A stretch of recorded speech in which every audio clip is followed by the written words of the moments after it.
ఈ రోజు ఈ చేయి గుర్తు వెనుక ఏముంది? పతంగు ఉంది. ఈ చేయి గుర్తు వెనుక ఏముంది? మజ్లిస్ పార్టీ ఉంది. కాంగ్రెస్ పార్టీ అభ్యర్థులు లేక మజ్లిస్ పార్టీని అద్దెకు తెచ్చుకొని ఎన్నికల్లో నిలబడ్డారు. మజ్లిస్ పార్టీ ఓట్లు కావాలి, హిందువుల ఓట్లు వీళ్ళకి అవసరం లేదు.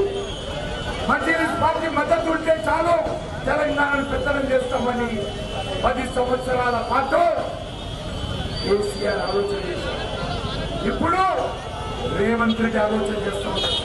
అందుకే మహిళా సోదరులు మజ్లిస్ పార్టీ కోరను పీకాలంటే, మజ్లిస్ పార్టీ యొక్క అహంకారం దిగిపోవాలంటే, మజ్లిస్ పార్టీ యొక్క గూండాయిజం రౌడీజానికి చరమగీతం పాడాలి అంటే జూబ్లీహిల్స్ లో భారతీయ జనతా పార్టీ గెలవాలి.